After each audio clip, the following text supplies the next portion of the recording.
Hello, everybody, and welcome to another Kev Play. This is Kevin, and we're on episode 51 of The Last of Us Part 2.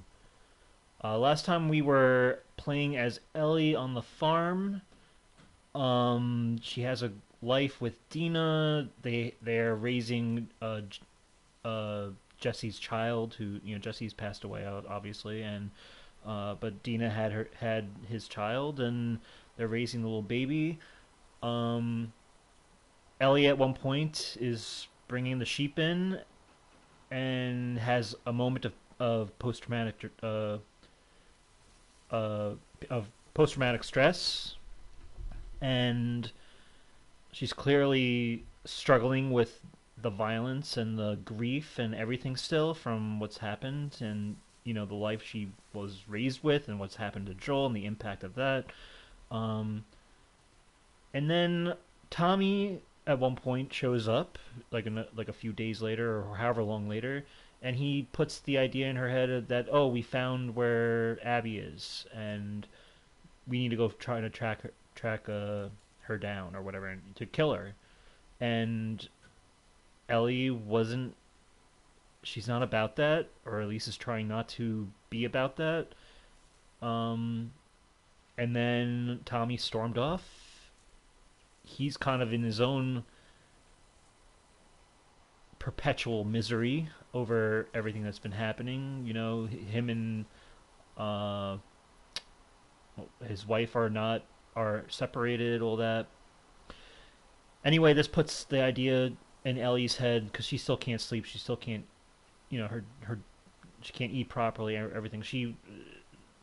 She's gonna fulfill her promise that she'll see this through regardless if this brings her any peace or not. It's something that she has to try to do something, and it's crazy that she has to go down this horrible path in order to find peace, but which will probably not. It's like but anyway, now we're playing as Abby, uh, and here we are. Hey, Public Pig, how's it going? Yep, there's a state of play that's going to be tomorrow, 5 5 p.m. Eastern for me, so about an hour before I'm done with work. But I guess I'll save it for after work to watch. It's gonna be over like 40 minutes plus worth of material. It looks like it's gonna be showing some Sony games. Yeah, people are talking about this God of If War the collection. Fireflies are still out there, Yeah, what do you think they're up to? I don't know. The goal was always to restore society. I mean, there's all sorts of ways to go about it.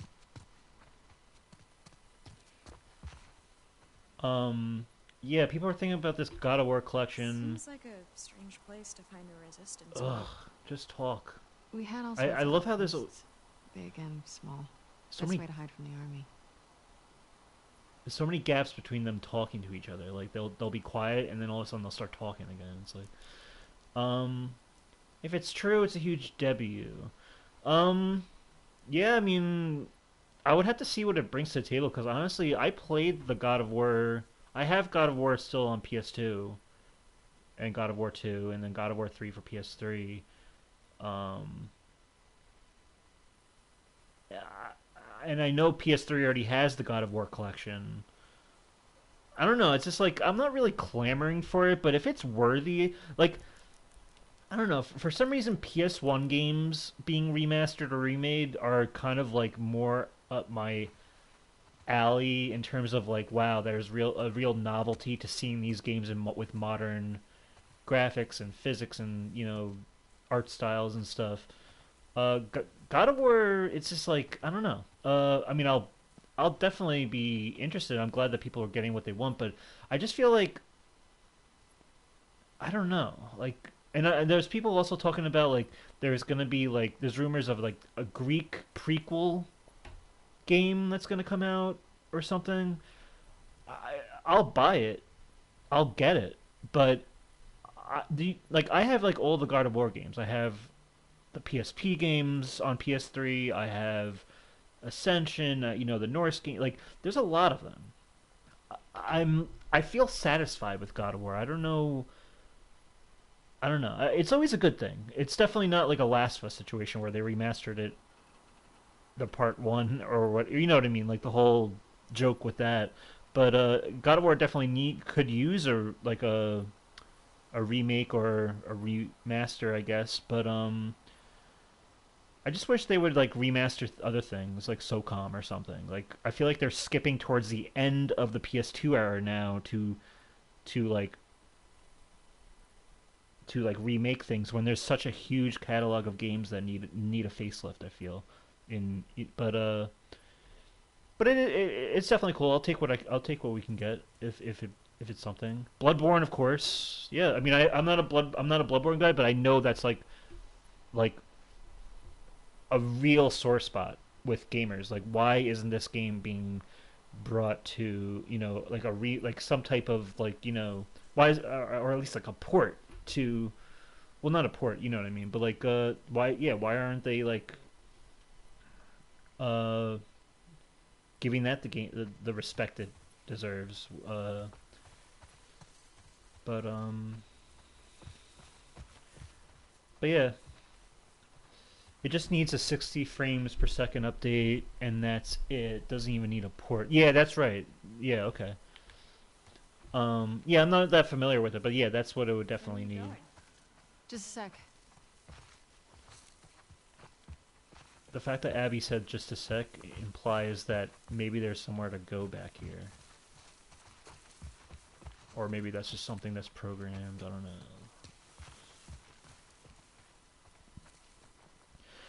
But it's going to be 40 minutes worth of material.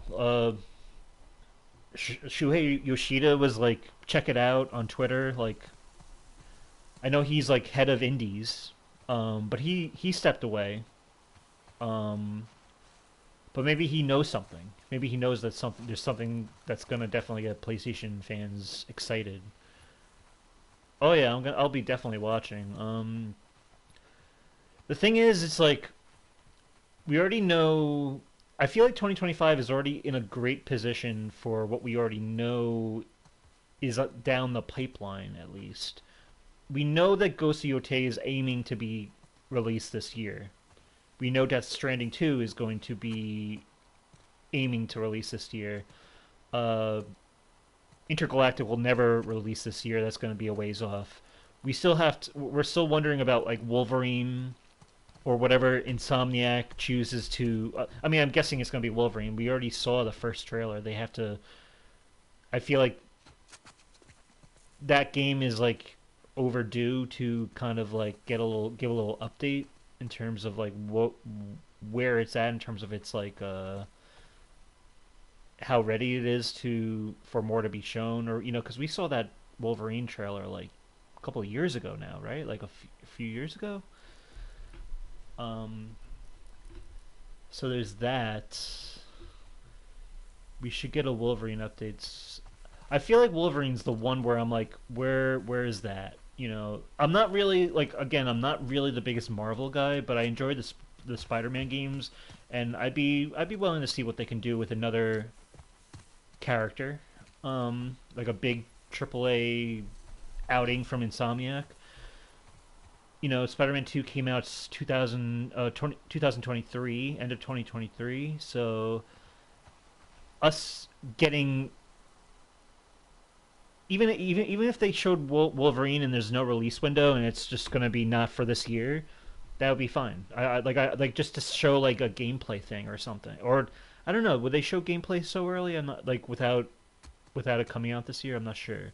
But I feel like we're due for an explosion of games, at least to know about at this point, because we're entering the latter half of what should be the console's life. Then there's the question: are we going to see anything more from Xbox? Like we know Forza Horizon is going to be coming over. Um, Can anything else be announced? Can we see like a Gears of War collection? Can we see like a Halo Master Chief collection? It's not like there's no red line, as Phil Spencer said. There's no red line. We know at some point these games are going to be coming over one way or the other. They are definitely committed to being that third party publisher now. I could see Halo, and honestly, Halo would be a big game for me. Forza Horizon, like I have my eye on because I heard that unlike Gran Turismo GT7, you don't need online required for offline modes. So that's kind of like, I haven't bought, I haven't played like a realistic sim racing game in a while, or realistic car racing game, probably since PS2 era, or maybe if you want to call like GTA 5's like racing modes, that's like the latest time. That's the last time I was like racing a car with realistic graphics and stuff like that. And I know Forza's like open world, so it's kind of unique. I don't know if I. It's like, but It's like I'm not. It's not like a.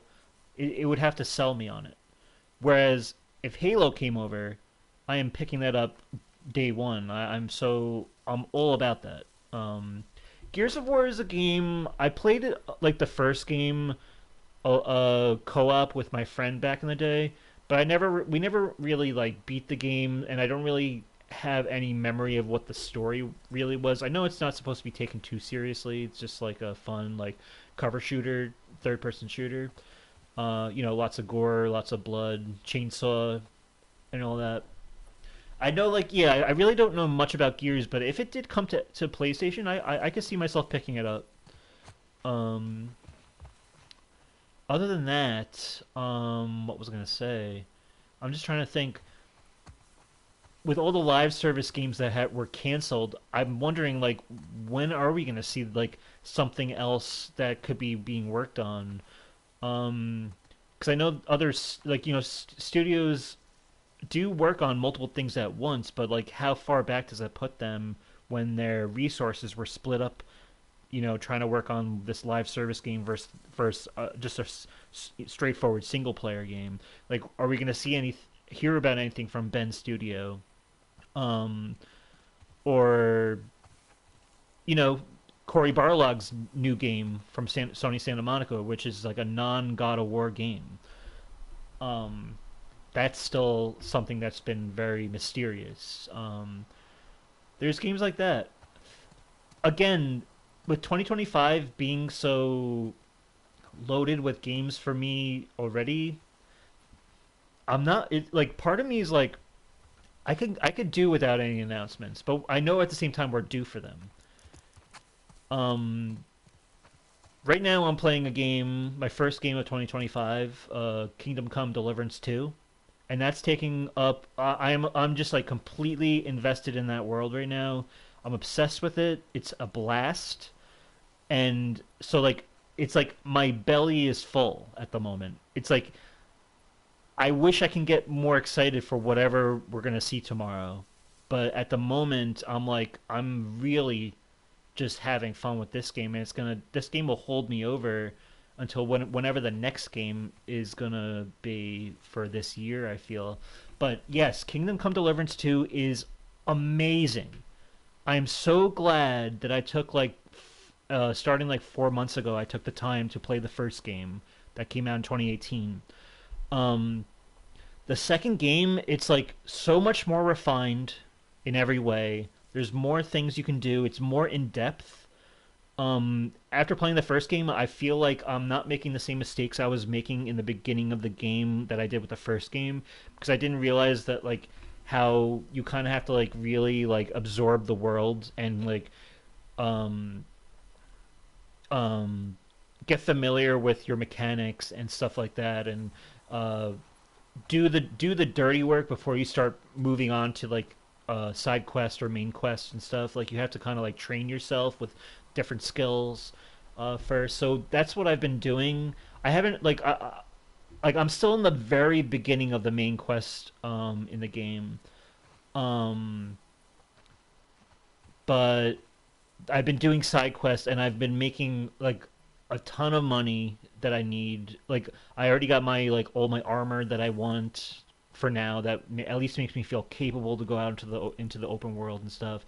The game is so great. It reminds me of like what Red Dead Redemption 2 was. Uh Except this is a sequel rather than a prequel, but how Red Dead Redemption 2 just was like an explosion for the Red Dead community. Um, the first game being great, but the second game just being like on another level.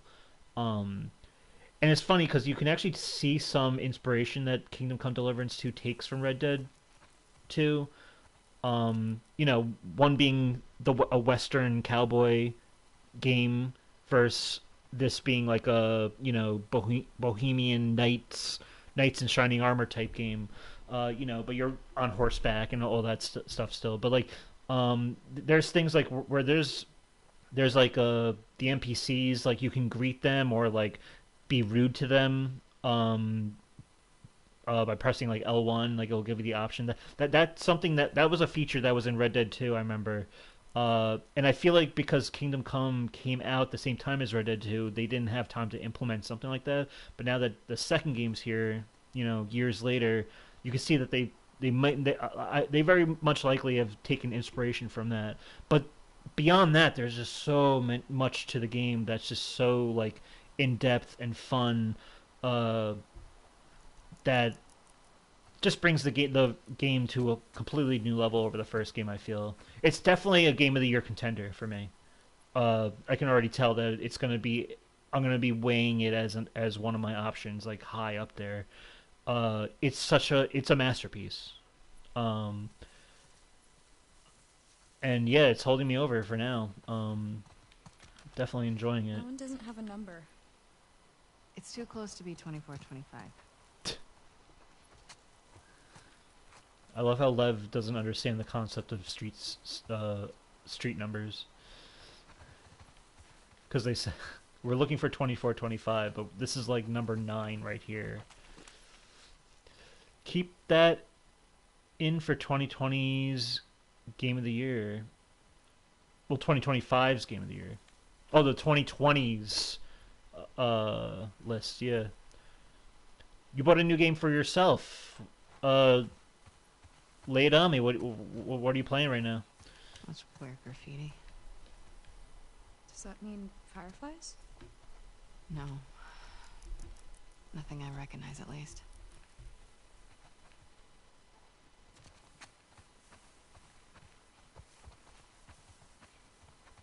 Oh, Helldivers 2. How are you liking it? Like that game, oh my god, you're gonna have such a blast. The more you play that game, the more fun you're gonna have because the more stuff you unlock, it just becomes like a treasure trove of just like so much fun and chaos, like with your friends.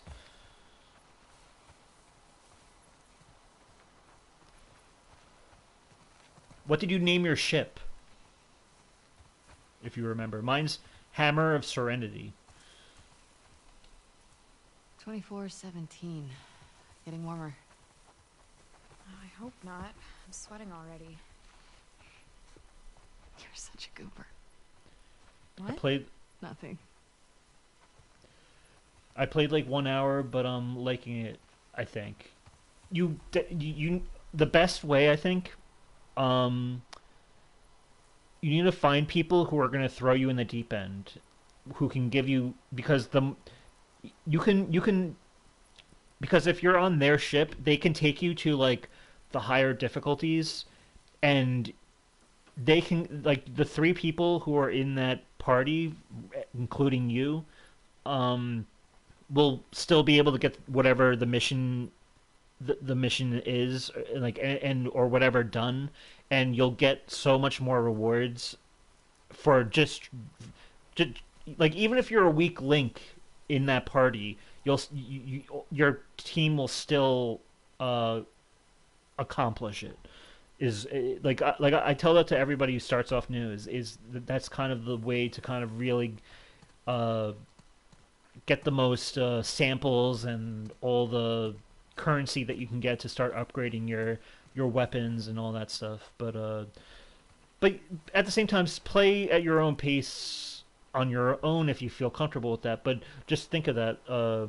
in the future, because as soon as you can get like certain equipment for yourself, like for me, like I really like the guard dog that can shoot like it can either shoot like bullets or shoot like a laser, and it's kind of like a floating drone that follows you around. Like that's really helpful. Once you get that, that's like it really helps you in like overwhelming situations. But me personally, like I'm like an engineer guy. Like I like to put turrets down all the time, and it's all about you like utilizing when to use them and stuff. And it gets so frantic where you have to like put in like those button inputs, like left, down, right, up, up, up, up. Like I like how the game does that. Mine is like Sword of Dependence or something. Okay, I played with one level 8 player and two level 3 players. Yeah, I that like if I were you, I would try to seek somebody who has a higher level than that, because it's very possible that they don't know as much as what they're doing as you do.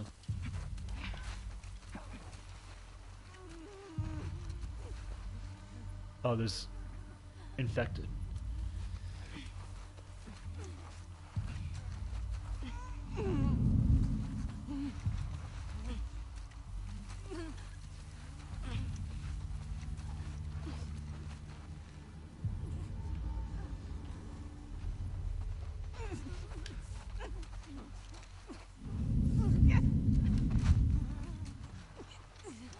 But wouldn't the missions be too hard for me?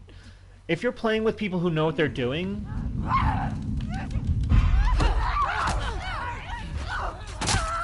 Killed one. no.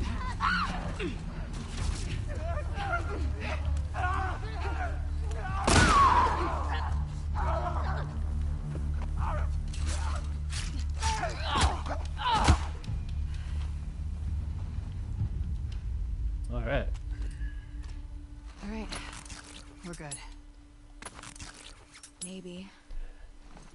They wouldn't be as hard for you as you think. Like, you have to keep in mind the difficulties. There's like 10 difficulties, and they only get slightly more, like a hair more difficult with each difficulty. And if you're with people who know what they're doing, if you have like a team of like, say like, even if they're like level 20, they they'll have a better idea of what they're doing and they can help you. You'd be surprised how friendly people are, like strangers, when you play. They're willing to help you if you have a mic. But definitely don't get discouraged. Just keep playing. The more you play, the more you're gonna get it. What if we don't find them here? Assuming all the leads dry up, what would you like to do? I don't know. Leave this place? Okay. And where would we go? See what's out there. It's nothing but ocean. And past it? Other countries, I guess. You want to do that? Why not? Good question. But I'm glad you got that game. That game is going to be sticking around. That's not going to be like a Crash Team Rumble situation where they only did like, a few short seasons of it or whatever. Like that game's going to be, out of all the stuff that Sony's been throwing at the wall, Sony wasn't expecting the success that Helldivers 2 had, and that game's just going to be around for a long time. Probably way past the PS5 generation. Ooh.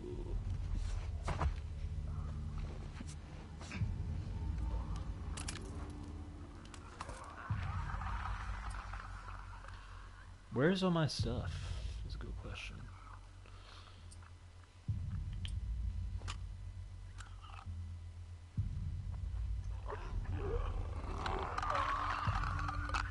Do I have a shiv is the question.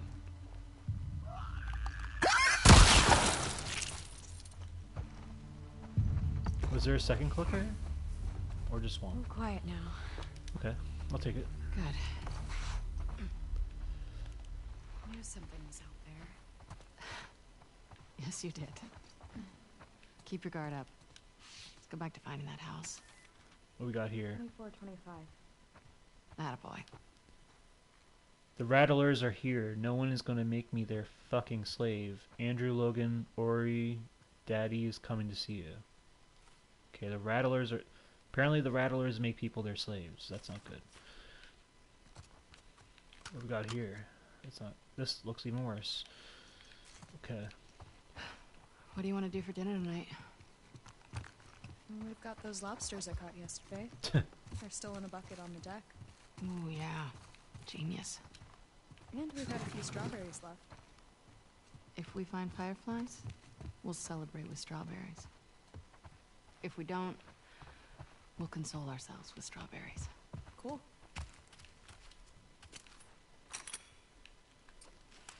Um...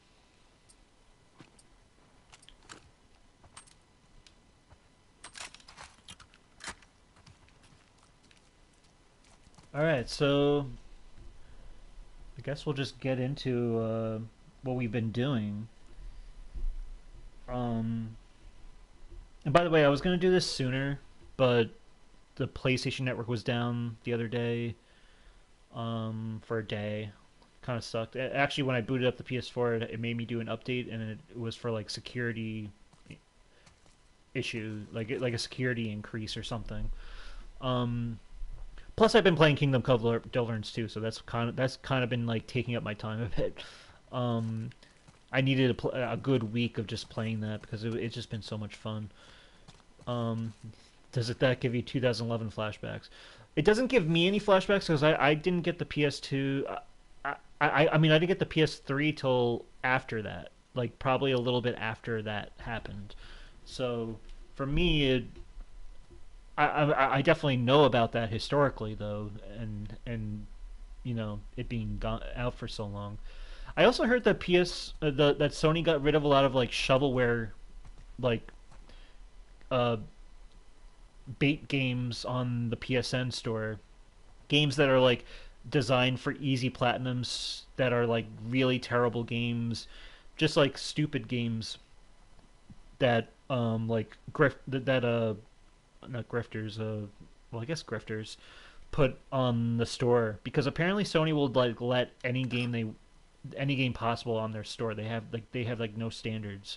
But apparently now they've cleaned it up, and that's actually a good thing, because now the better games, the better like independent games will become more noticeable and not get buried in the PlayStation Store and stuff like that.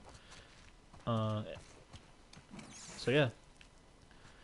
Like I know that game Tribreaker had trouble finding, and Twin Breaker 2 had trouble finding like an audience for it, because the PSN store just released like 100 stupid shovelware games that just buried it. That's not cool. So at least Sony took the time to do that while the network was down. I think that's why they were doing it. I'm not sure, but it also kind of got hacked at the same time. I'm not sure, but at least they handled it. Anyway, I guess we'll do our 2000s list. Just to recap, let me look at my list here. Where am I? Okay, so for our 2000s list, my number 10 was SOCOM 2 U.S. Navy SEALs, number 9 Metal Gear Solid 2 Sons of Liberty, and number 8 was God of War 2.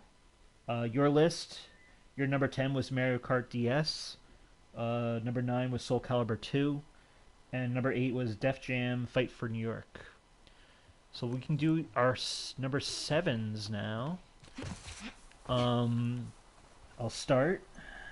And mine is Pokemon Silver. Came out 2000. You know, for the 90s list I did Pokemon Yellow. But Pokemon Silver, and honestly this is my last generation of Pokemon that I played, was the Pokemon Silver Gold generation. And Pokemon Silver, the novelty of like there being like an entire wave of new Pokemon was big at the time. Like when you grow up with like 150 to 151 Pokemon, you know, being the base roster of Pokemon or whatever, you become so familiar with them, and it's so crazy how it still sticks in your head. But get there being like 100 or so more was really cool. So you haven't played any of the DS Pokemons? No, I actually I pretty much stopped at Silver. That was it. Um, I literally have no. More symbols. I kind of had like an idea. I remember seeing like the newer ones coming out and being like, oh, that's interesting. But I always just had a Game Boy Color. I never had a Game Boy Advance. So after the Game Boy Color generation, there really was no more. It kind of just ended there. I didn't get any other handhelds beyond Game Boy Color. But Silver was a lot of fun. Um,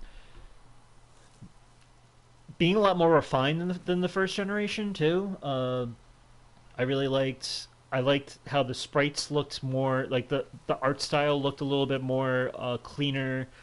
Um, Silver was fun. A lot of people in my age group pretty much played Silver, loved it, and we kind of lot. You'd be surprised. There were so many people who kind of just stopped there. Within the people I know. But I enjoyed it. I remember my starter was like Cyndaquil. I always liked the fire Pokemon. Uh, I still have memories of like trying to go.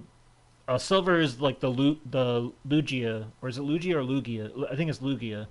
Uh, the kind of like it's kind of like an ice psychic uh bird, which was like on the cover.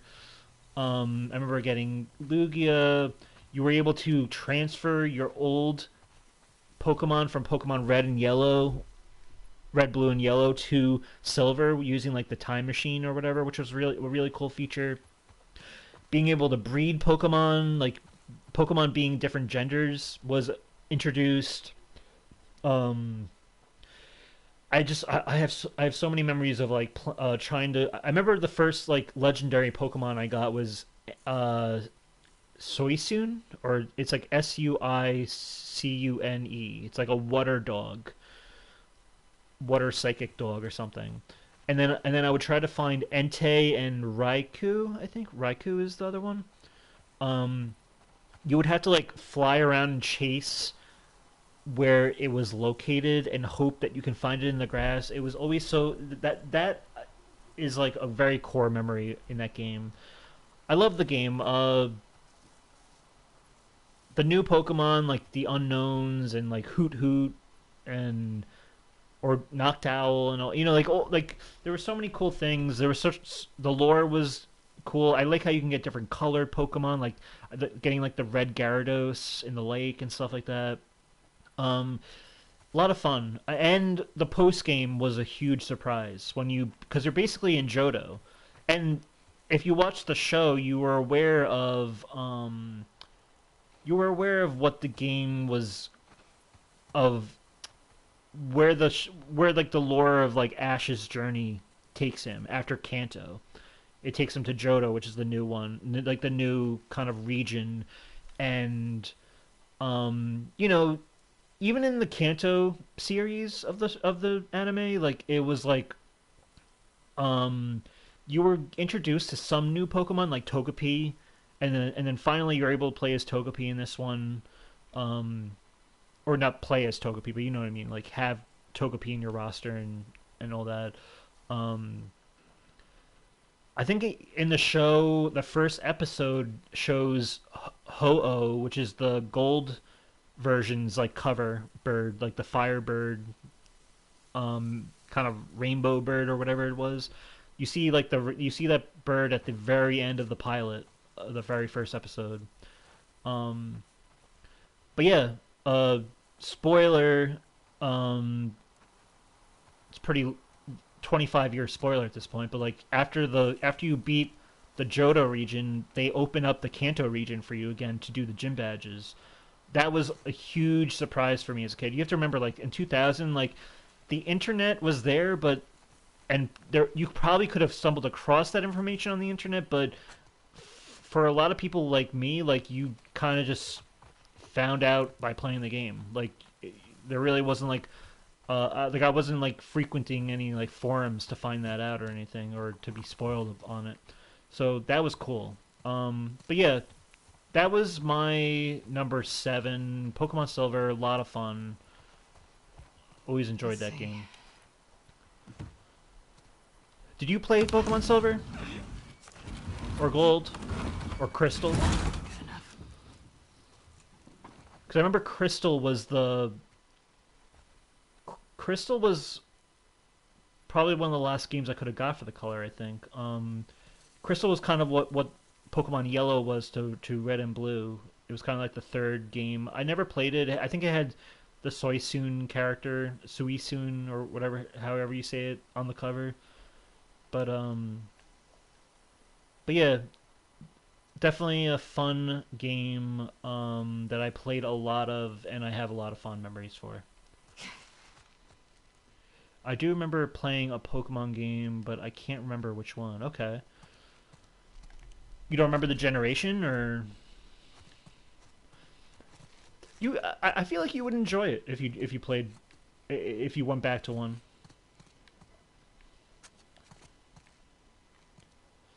Pokemon Silver was also a game that I emulated on my laptop. I had a friend do it for me, and I was playing on my laptop, like a laptop version of it for a while. But I don't know if that was on an older laptop, so I don't think I have access to that anymore. But that was cool. It was on the original Game Boy Color. Okay, so yeah, it was either first or second generation. This place looks abandoned. Keep searching.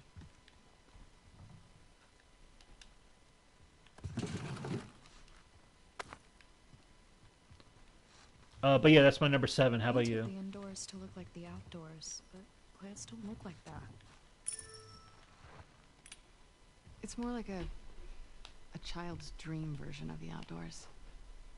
In the old world, it'd be common for them to decorate kids' rooms like this. My dad painted a colorful jungle for me. Oh, Oh, Yara would have loved that. we know Abby's dad is Yes, she very, would've. very much into animals. Obviously, we rescued that zebra earlier in the game. The zoo seemed to be a frequent theme for their relationship and stuff. But okay, so yeah, your number 7, Super Smash Brothers Brawl. Interesting. Yeah, very good pick. That was the one for the Wii. I remember playing that game at my friend's house, and we had GameCube controllers hooked up because we like playing that with Wii controllers was just like a no go for us. Um, Thankfully, the Wii allowed you to use GameCube controllers. But Brawl was a lot of fun. I also remember playing it across the street from where I grew up.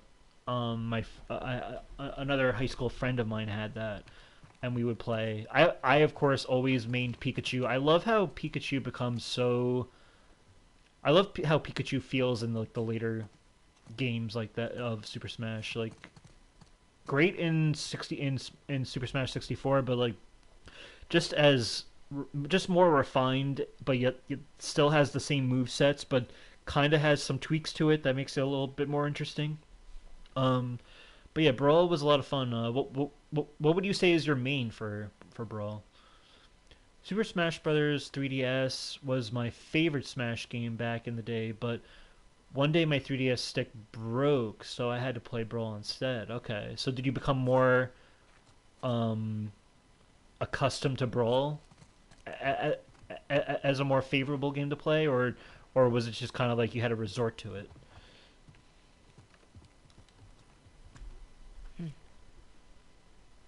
24, 25 constants. This is the place. Current Okay, resident. but there's nothing here. We don't know that yet.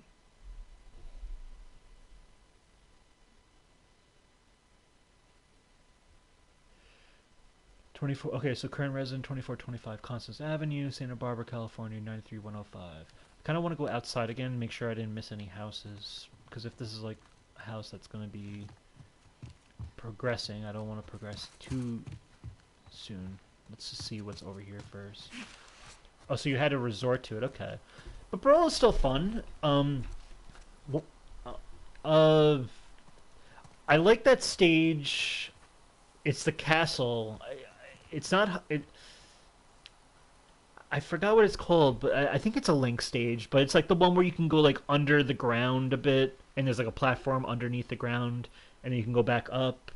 Uh, Very reminiscent of like the Hyrule. Is it Hyrule Castle in this in Super Smash 64? But it's kind of like a different spin on it a bit. That I always enjoyed. There's obviously like the Pokemon Stadium level too, right? Which is cool. Yeah, you know the stage I'm talking about.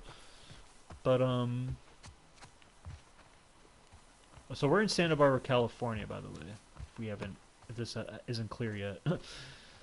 Notice the trees. But yeah, I don't know how much else I can talk about Brawl other than I do have a Wii that I gave to that we gave to our parents because the Wii was such a big game for like exercise games and like like the gimmick with like the hand controls and stuff like that. But obviously, when just like every other parent that got a Wii, they enjoyed it for a bit, and then it just collected dust, and then like the kids just adopted it. So I have the Wii. I have like Mario Kart. I don't have Smash though. I don't actually own a Smash game, but I'll play Smash to this day. Literally during the Super Bowl party I was at, we played the modded Smash, Super Smash 64 right afterwards. Um, but Brawl was always a game I liked. I honestly like. I feel like I should pick it up physically because I have a Wii and maybe get some GameCube controllers and it could be a thing. I don't know why I wouldn't. I mean, that's like the one game that it's like the standout game for me for that console. Now there is one thing that Brawl does better than any other Smash game: the story mode. Okay, so I did play the story mode or like really like single player mode in the first game. I don't know like how much does this like.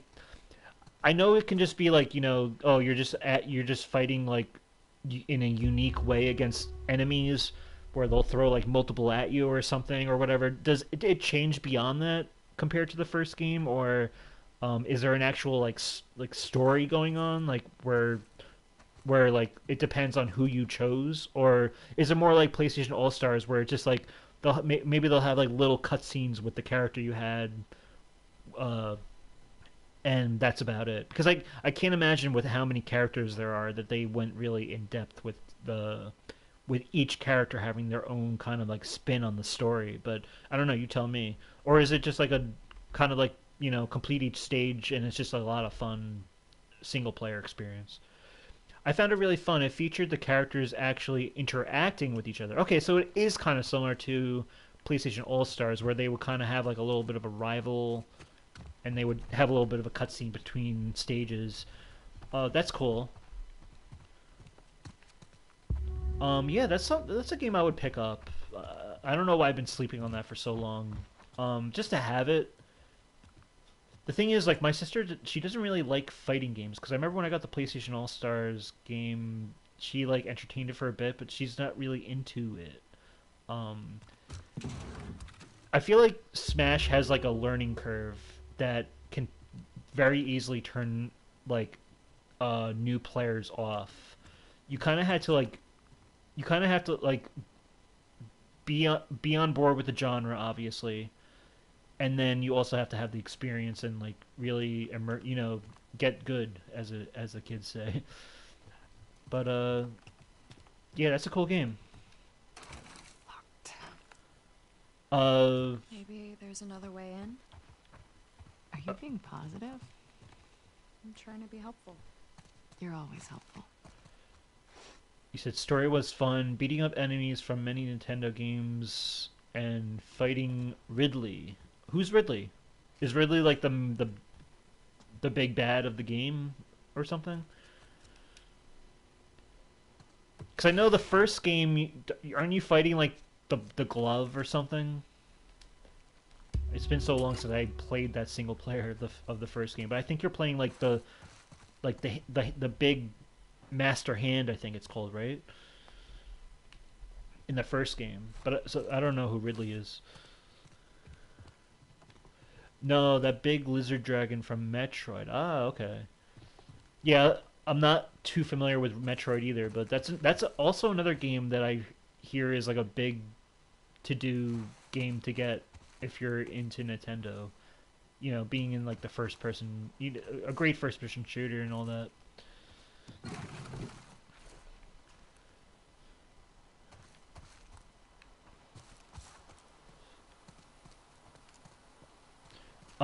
Any final thoughts? Are you satisfied? Got an empty pool here.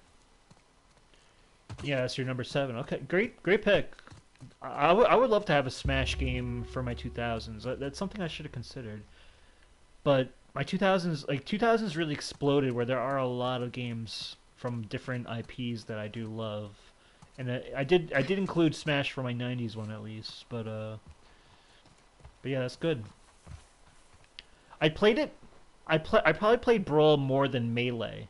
Melee I played a couple times, but I think out of all the games I've played the first game the most, Super Smash 64 the most, Brawl the second most, then Melee I think is like very minimal time with Melee at a friend's house, and Ultimate I've only played once at a game store where they allowed us to play for an hour. Like you pay for the hour or whatever.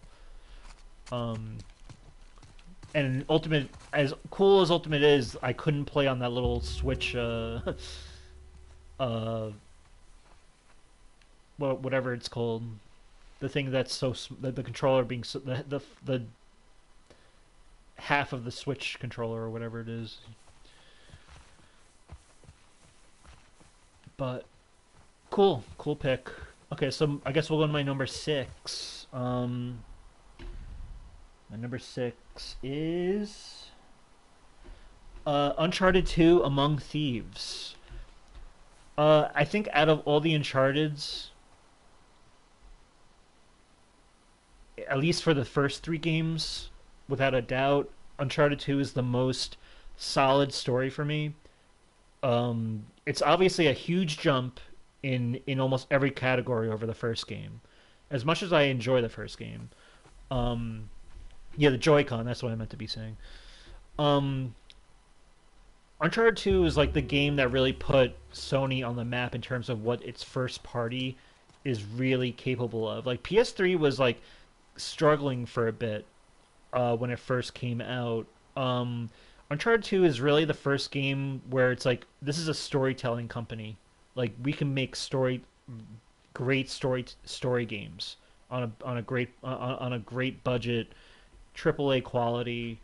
It really kicked off a lot of the games we got in the PS4 generation and the PS5 generation. Like it really kicked things off of what Sony could put out.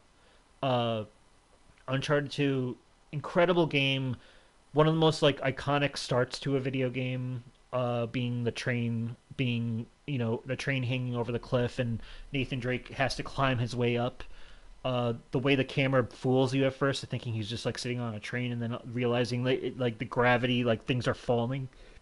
Um, that game is so it starts off so good. I really like that in media res as they call it, where you start from a future part of a future point in the game that's not explained, and then we get back to it later.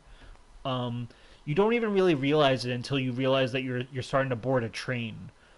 Um, and the train is so well done. The train section, where you're climbing your way up from every car on the train, and there's people shooting you from the other side. Like you have to get through. Like it's almost like a linear Crash Bandicoot level, but like you're on top of the train. You're going through the train. You're climbing on the side of the train. You're dodging the incoming like obstacles that are coming from the side. Uh, you're shooting the cars and motorcycles that are chasing you and stuff like that. Uh, it it's an evolution from like the rail section in Uncharted 1 where you're just kind of like um you're in a Jeep riding with a turret or whatever. That was basically a rail section. Here you're in a rail section, but you're playing it. You're free roaming.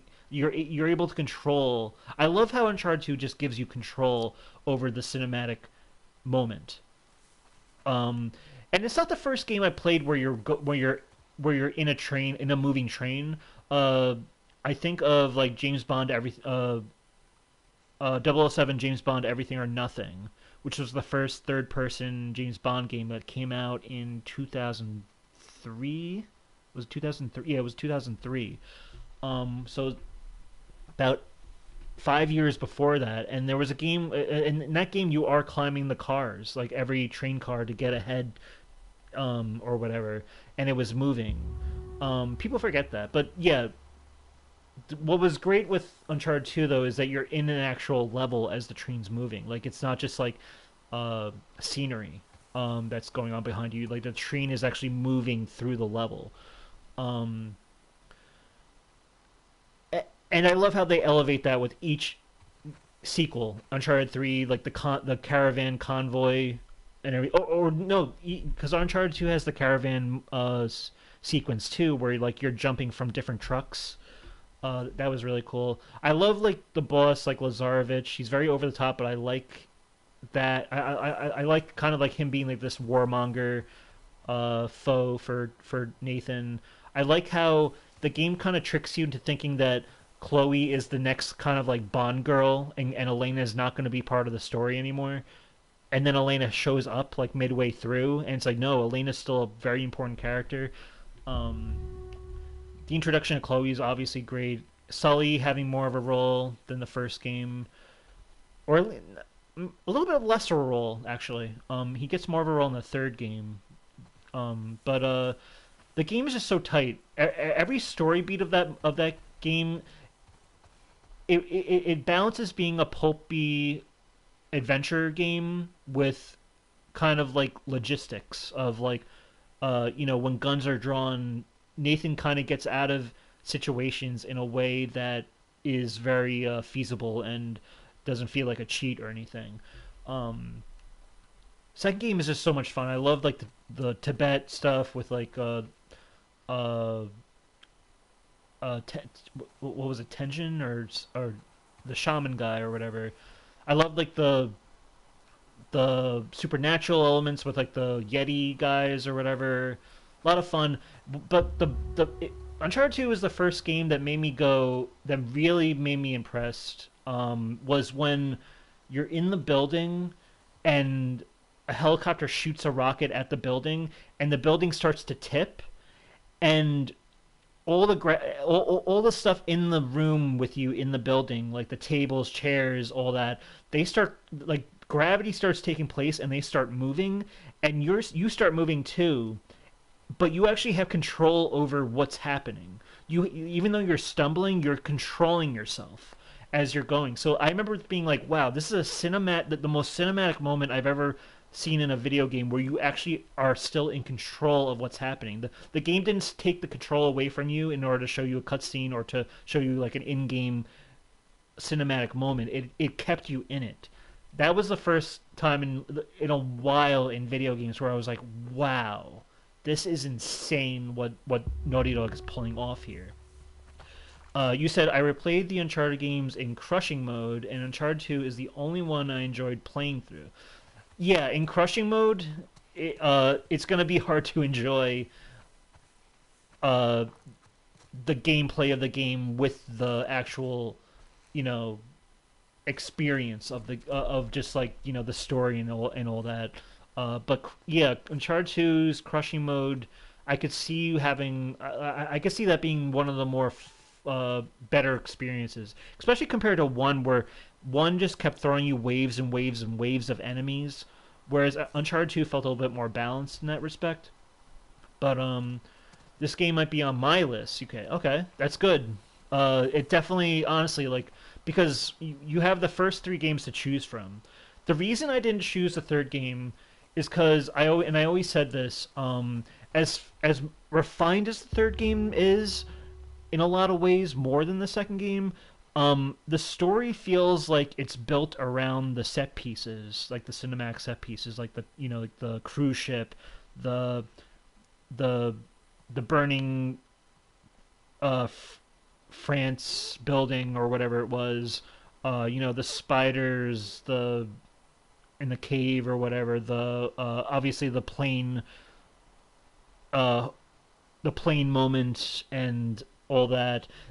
As much as I love those big cinematic set pieces, it felt like the story was kind of like in working in service to get you to those different set pieces. Whereas Uncharted 2 feels a lot more organic in where in the places it takes you. Um, so there's that. And the first game, as much as I love the first game, it is a little bit more rough around the edges compared to those sequels. But yeah, that would be my number 6. How about you? What about...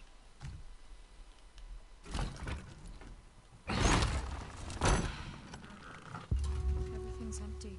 Yeah, that's the vibe I'm getting.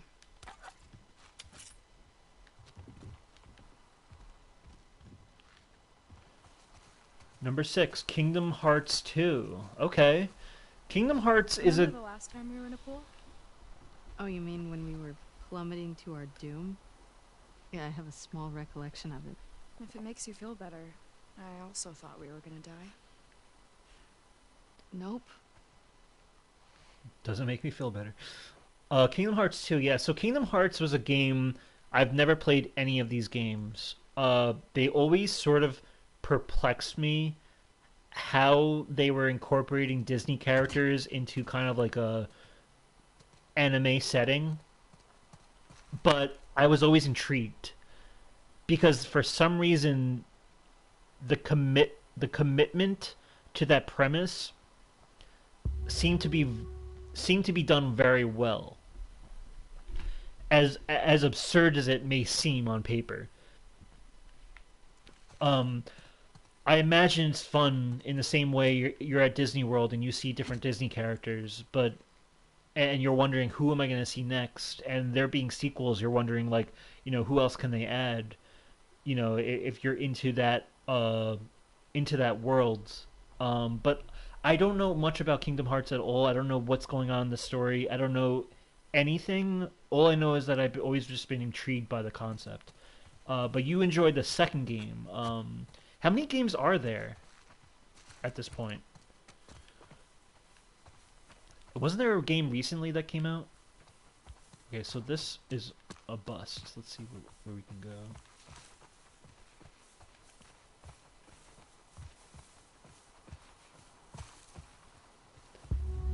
There's a lot. There's a lot at this point. Okay. When did Kingdom Hearts 2 come out? And have you played pretty much all of these games, or was there a point in the franchise when you stopped? We're definitely at the right place. Am I supposed to go?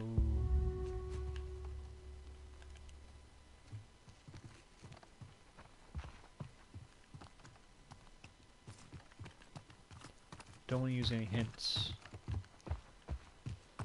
Lev, I think we're done here. No. 2005, and I stopped after Kingdom Hearts 2. Okay. What do you like about this game? Like, what is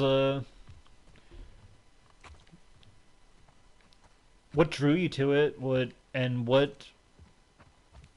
impact did it have on you? Like, what did you take from it? Because You find something? I literally have nothing.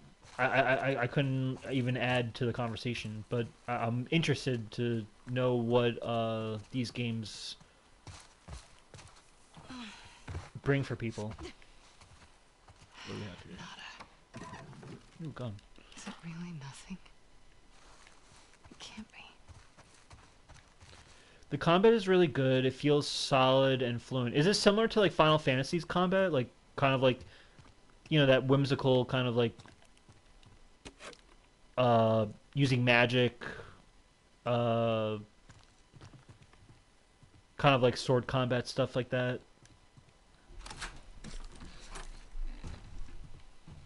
Somewhat. Okay. I'm guessing like big bosses and stuff like that. Do you fight like Disney villains in it, or is it like original characters that you're fighting up against?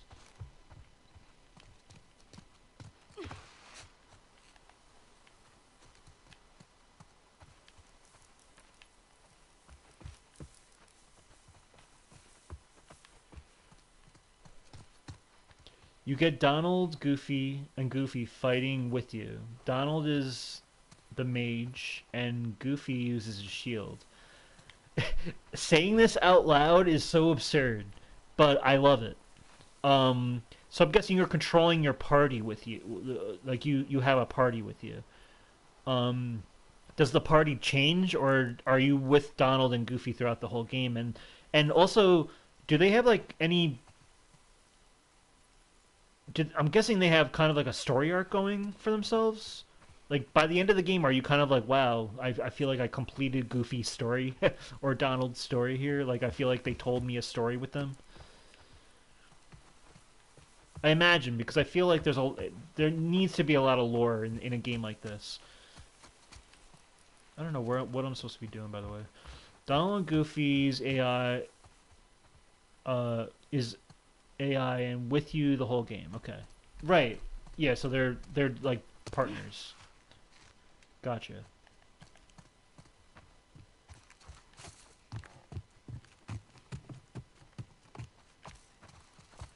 Oh, what do you see?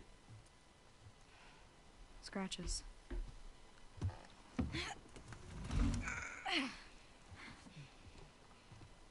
Scooch.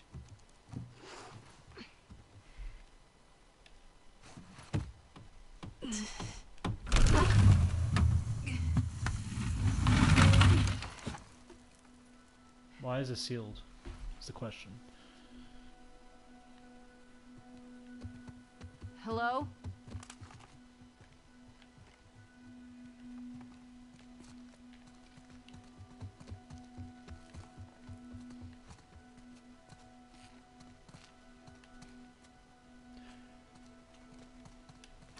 I'm guessing it's more refined than the first game. Since anyone's been here. Usually sequels are Fortunately, I have to agree with you. usually sequels improve the assets and all that were kind of established in the first game. So I imagine you like that. The bosses can be Disney villains like Scar from The Lion King and Jafar from Aladdin, and Sephiroth from Final Fantasy VII is a boss. Ah, okay, so that's interesting. So Final Fantasy does play a part in these games. Like they're part of the crossover of the world too. I didn't know like Kingdom Hearts was like kind of like the non-Disney characters were like in the same universe as the Final Fantasy people. It's way better than the first game. Yeah, okay.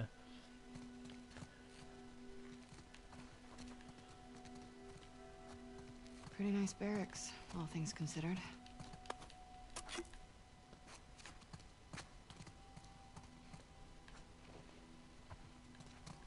You were here for a while.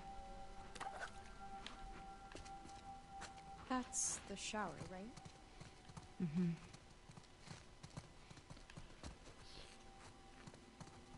That's good. I mean, that's a good pick.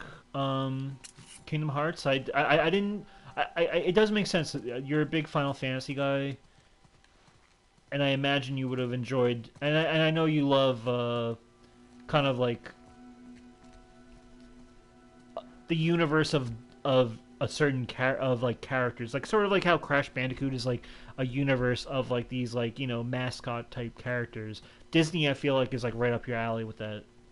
For you to grow up with. The music is great. Some are based on the music of Disney World. So I like that. I like how they incorporate Disney in a way like that, where you got AI companions helping you, but you can go up against villains. That's awesome. And there's a lot of good original tracks. That's cool. again, anything with a good soundtrack is good. I'm sure Disney has a lot of great stuff to work with in terms of uh, like Disney themes that they can use and stuff like that to kind of make it more better suited for a video game soundtrack. That would be good. What we got here?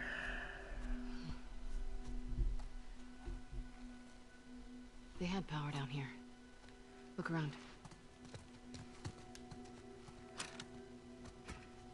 Guess they've got solar. Whoa.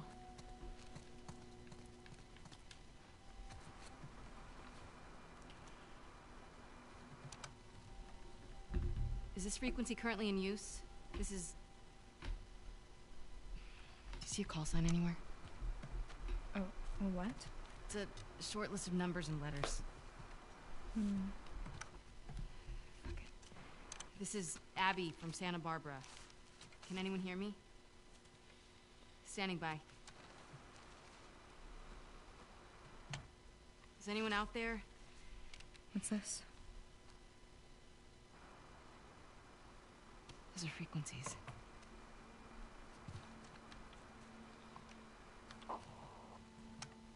Is this frequency currently in use? This is Abby from Santa Barbara. Is anyone out there? Are these other Firefly outposts? I don't know. Can anyone hear me? Hello?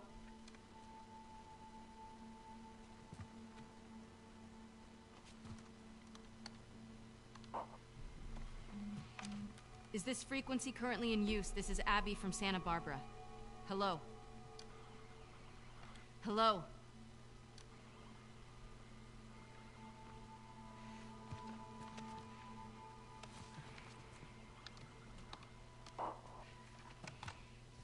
Is this frequency currently in use? Hello, this is Abby from Santa Barbara. Can anyone hear me? If anyone can hear me, please reply. Please answer.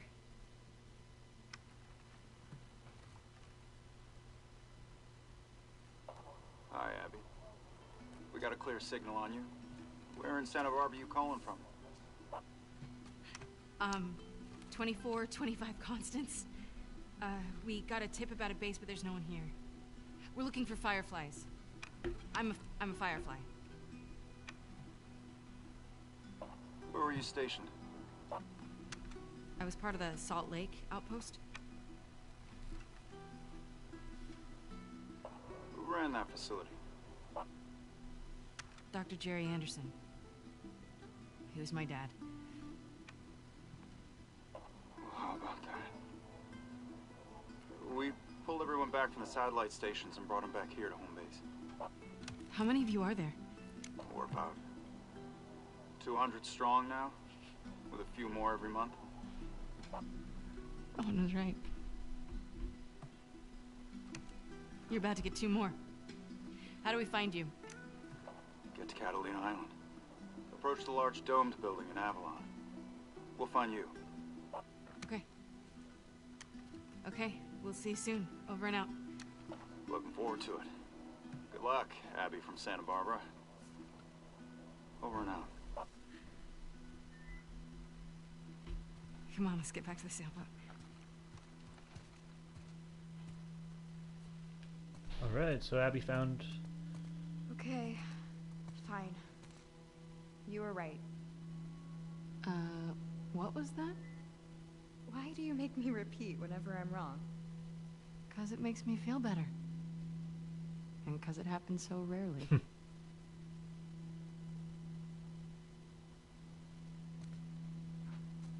All right. And you're saying, okay, one final thing, you get one extra companion helping you fight depending on the Disney world. For example, Jack Sparrow can help you fight. Okay. That's cool. I like how it's not just like Disney animated. It's also going into like Pirates of the Caribbean, anything Disney has any ownership over. That's cool.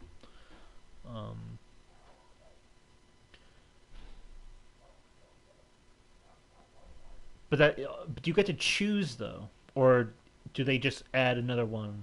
I'm guessing you get to choose, and that would kind of be the fun in it, right? And that's your number 6. Okay.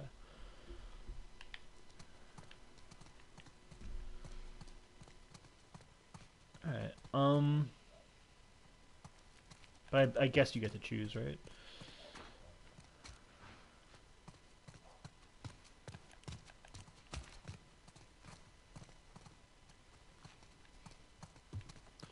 Um, I I'll say for now, I think we got 2 each. Um, I think right after the state of play, not tomorrow, but maybe this weekend, we'll do an earlier episode instead of like me waiting so long. And then we can talk about what happened at the state of play and get progress through the list more. I don't want to go too far. I don't want to go into the next set, I guess. But yeah, good picks for you. Uh, just to rattle them off, my number 10 is SOCOM 2 US Navy SEALs. Number 9 is Metal Gear Solid 2 Sons of Liberty. Number 8 is God of War 2. Number 7 is Pokemon Silver. And number 6 is Uncharted 2 Among Thieves. Your number 10 is Mario Kart DS. Number 9 is Soul Calibur 2. Number 8, Def Jam Fight for New York. And your number 7 is oh my god, I'm sorry, I'm blanking. What were we? Oh, Super Smash Brothers Brawl, and your number 6 is Kingdom Hearts 2. I will definitely write that down. But good picks. Tomorrow we're gonna have the state of play. Keep playing Helldivers 2. Enjoy it. Definitely encourage you to play that. Maybe we'll play at some point.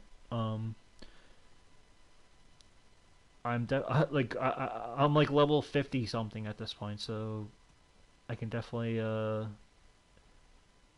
help you out. But and I think at some point I'm gonna play Helldivers 2 as a let's play for this channel at some point. I still have to finish Chivalry 2. I didn't get the chance to play the map rotation of the next episode with my friend because of just scheduling issues. But I do plan to play more Chivalry 2 with him so we can talk more about Kingdom Come Deliverance. But yeah, I would definitely love, like, I think the next game after Shiv for like a kind of like an online play type game would definitely be a Helldivers let's play, eventually. So keep at it, and we can probably get to play sometime, and maybe even be on the episode, you know. And other than that, yeah, the state of play. I don't know what to expect. I'm guessing we're gonna get some God of War thing, like a God of War collection or a God of War prequel series to the Greek mythology games. I'll be for it. Like, I'll definitely pick that up if that's a thing. But I do hope we see something like maybe Wolverine or something, just so we can just like. I just feel like it's been so long. It kind of feels like a sore spot that we're not getting any more information on that, despite the leaks that happen with Insomniac's like entire slate of like games. But I also want to see something surprising a bit. You know, I think 2025 is going to be a crazy year with what we already know is coming out. But and we already know about Intergalactic. That was already a big surprise at the Game Awards. But a Sony State of Play, even if it's a small game, I'll take it. I'll definitely take it. And I don't know. I don't know what we can expect, but I think they're saying it's like one of the larger State of Plays that's ever been done, like 40 minutes plus. I don't know. Correct me if I'm wrong, but yeah, we'll definitely be able to. I'm looking forward for what's going to be tomorrow. But in the meantime, I'm right after I end here. I'm going right back into Kingdom Come Deliverance 2 because I'm having a blast. Yeah, the God of War collection would be. The thing is, the God of War collection really has to wow me. It really has to be like, wow, this justifies the remake or the, the collection kind of being brought forward. Or even if it's, again, it's like, are they going to do a remaster or a remake? I don't know. A remake in the Norse, in like the modern God of War graphics and engine would be pretty damn fun and cool, especially after what we saw with God of War Valhalla, that free DLC that was added to End of Ragnarok, and that game delving into the Greek mythology again was really cool. Being able to fight those Greek monsters like the Minotaur, the Cyclops, it definitely opened the door. I feel to the idea of like, wow, these games really could be cool on Greek, like the old games could really be cool in this in these new modern graphics and engine and everything. So I'd be interested to see what they can do, but they definitely have to impress me first. Like they definitely have to wow me, and I hope they do. Um, Beyond that, though, it's like I just hope there's something else. I'll take anything because a lot of times these state of plays, there's like maybe one thing for me, but it's just like, oh, all right, sure. But I'll take anything because most of the time it's stuff that's really not for me. So and honestly, if there's nothing at all for me, then I'll still be fine because I'm full right now. But at the same time, I do want to see Sony explode with more stuff. I want to see. I want reassurance that we are that PS5's latter half isn't going to be a bust because of this whole live service push. I want to know that there are games down the pipe that are coming that are going to be single player and to our liking. We also have to consider games like Marathon is still a game that's not canceled from Bungie. That's not going to be exclusive, but it's going to be a game that's under Sony as a PlayStation Studio game. That's Bungie's next multiplayer game after Destiny. I think Fair Games hasn't been canceled either, so we'll probably see. Maybe we'll see something with that, but I don't know. I don't think it was ever canceled. Fair Games. That's the game where you're kind of like it's kind of like a bank heist multiplayer game shooter. But we'll see. Yeah. Other than that, Pulpit Pig, it's been a pleasure. Everyone out there who wants to like, comment, or subscribe, it's greatly appreciated. You can subscribe to Kev Plays 9490 on YouTube or follow me on Twitter at Let's Watch Series. Other than that, stay safe, stay healthy, keep a clear head, and keep on gaming. And I'll keep you. I'll catch you next time. Peace out. Hopefully we get a cool state of play tomorrow. Bye bye.